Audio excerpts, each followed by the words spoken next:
Good evening, YouTube. It's your boy Swisher coming back at you, you know what I'm saying, with my PM Texan thoughts. And I know earlier, I said I would do a game analysis of the first preseason game, but my wife's sleeping in the living room, so yeah, I know how that goes. But yeah, I just real quick, it, it didn't stumble upon me, you know what I'm saying? But it's been on my mind, I just wanted to wait it out and see if I was right. And it looks like I will be right yet again.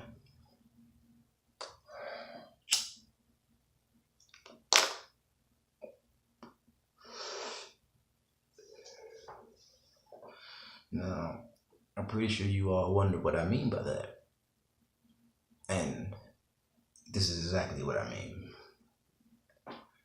Now, over the last few weeks, ever since, even before Will Fuller got hurt, I was, I've been screaming, and some would call it ranting, some would call it over talking about, but bringing in Doyle Green Beckham and Ladarius Green.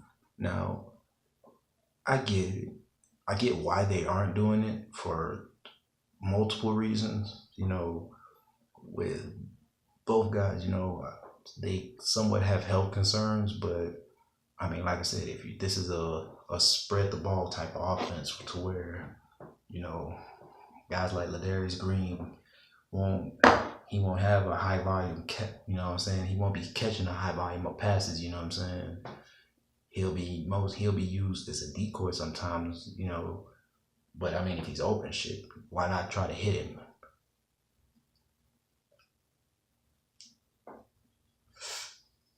He's that good of a player to where if he's matched up one on one on a linebacker, I'll take my chances with that any day. Doyle Green Beckham is another guy that has playbook issues. Well, they I'm not gonna say he has playbook issues because, like I said, I look a little further into these type of situations, and like I said, players. Well, the NFL, it produces those comeback players every year, or not comeback players, those surprise players every year, where you just go, where did that guy come from? And as far as like from an injury standpoint, I'm not saying that Ladarius Green is, a Hall of Famer or a potential Hall of Famer, but you have Hall of Famers that had worse injuries than he had, and they came back and performed at a high level. AP and Peyton Manning are, well, Peyton, after the year after he had his surgery, he went to Denver, you know what I'm saying? He set the touchdown record. Unfortunately, it was against us, you know what I'm saying?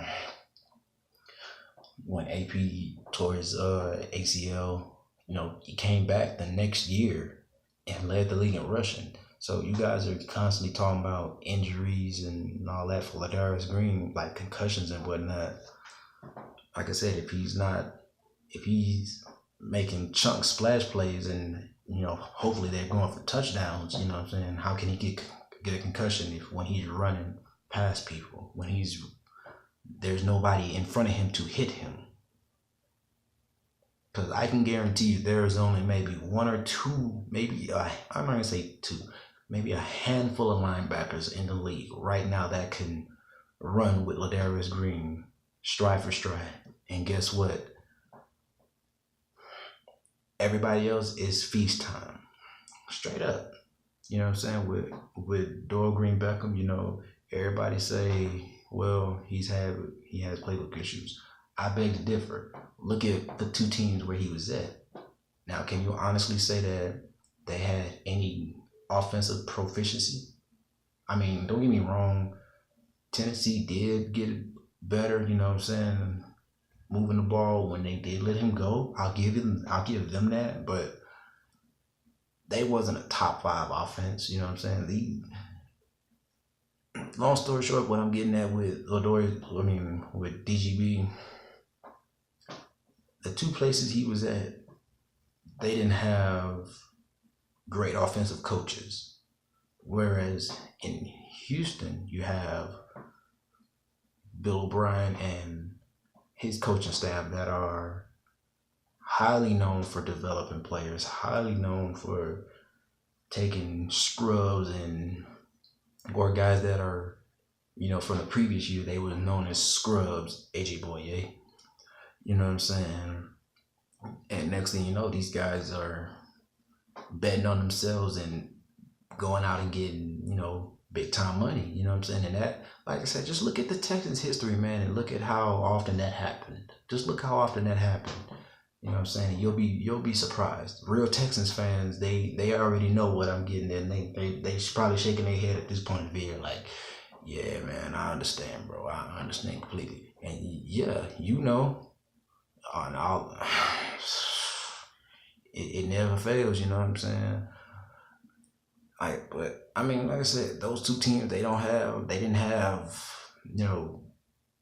good coaches, so to say, that could develop players with, they didn't have coaches that could develop talent like that. You know what I'm saying? And therefore, as an end result, you get a shitty production on the field. Now, the exact opposite can be said for Houston. You see, those two places where he went, they had their quarterback in place. They know who's going to be the guy there. In Houston, they couldn't really say that. And honestly, you can't really say that now, because we're hoping that, Savage, as my boy Sauce Nation, aka Ed Honcho, would say, Savage life, I would like for him to succeed and play good. This way we can trade him at the end of the year,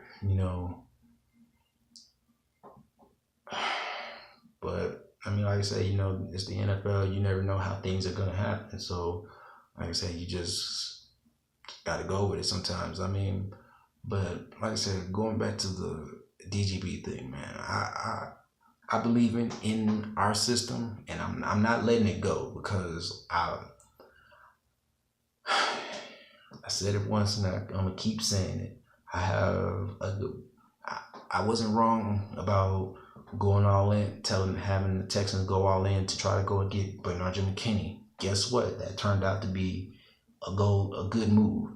I was, as my boy Ray, you can probably go back to looking at his videos, and go through the comments. I was high on DJ Reader when he was coming out. Nobody really was showing him love. I was like, yo, this kid can, in our system, in a solid 3-4 system, this guy can excel.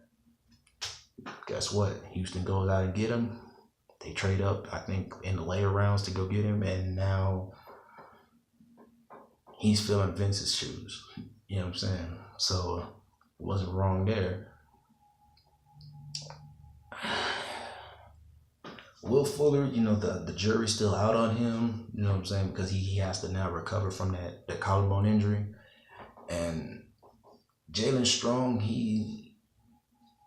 he's a lot better than what people give him credit for, you know what I'm saying, but unfortunately, injuries have plagued him. But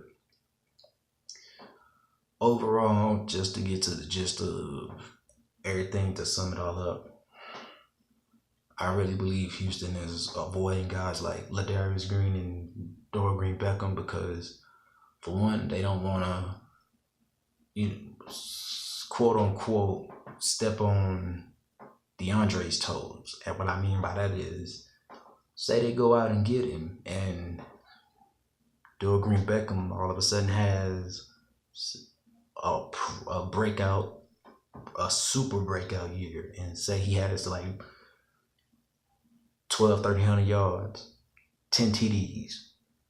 Now they got to pay this man. Now you got to pay him, because you signed him to a 1-year deal, or, you know what I'm saying? And hopefully, if Houston's smart, you know what I'm saying, they, like I said, they would ink both of those guys to a 2-year deal. You know what I'm saying? You know what I'm saying? I'm not in the front office and all that, but I would say they should probably, I believe it's, they I forget which one it is to maneuver the contract where you can front load it or back load it or all that crap. You know what I'm saying? But we have enough money to where we could give those two dudes a 2 year contract. We still got to make roster cuts. You know what I'm saying? And on top of that, like I said, when you look at the guys that those two guys versus their other competition, they would make the roster. Plain and simple. Who? And I keep saying this. I'll take Ladarius Green over Ryan Griffin any day. I'll take Dora Green Beckham over hell those undrafted guys, or those guys that they're signing off the streets and whatnot. I mean, like I said, those two, like it or not, they've been in the NFL and they've done it. They may have not have had the opportunity to do much, but guess what? This is the NFL, where guys that aren't really seen a lot, you know what I'm saying, or the previous year they wasn't able to produce as much, probably due to injury or lack of production. Guess what? They can all of a sudden have a bounce back year, and boom, now all of a sudden these guys are back on the scene, relevant again.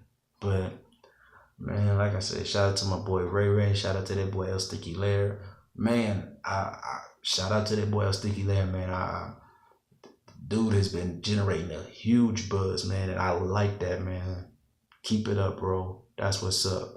You know what I'm saying? Shout out to South Nation, that boy Reed, and everybody else who, fuck with me on YouTube, man. But hey, do me a favor though, because everybody who I shout out, and even everybody who I didn't get the chance to shout out to, you know what I'm saying? I goes and I shares all y'all videos through my social media platforms. Do your boy a favor and share me on Instagram, Twitter, whatever social media you got, Facebook, it don't matter. You know what I'm saying? I'm a loyal Texans fan that's just trying to spread the word, trying to, get more offensive consistency and production. I mean, and like I said, I strongly believe that these two guys can help take the Texans where they really want to go. You know what I'm saying? And everybody's talking about, well,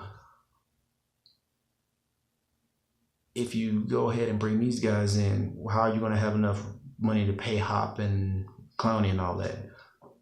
Easy. Hop will take a pay cut if he has a Super Bowl ring. I'm positive Clowney would take both of those guys would take hometown discounts if they had a Super Bowl ring. And that's all I got to say about that. I'm going to let that marinate on y'all. I mean, come on, Rick Smith. Work with your boy. You listened to me a few years ago via the draft. Now it's time for you to listen to me via free agency, bro. But as for usual, man, drop a comment in the comment box below. Punch that like button, you know what I'm saying? Subscribe. And as always, peace, man. Gotta light this blunt back up, though, because it went out and I was talking to y'all. So now I gotta get me right.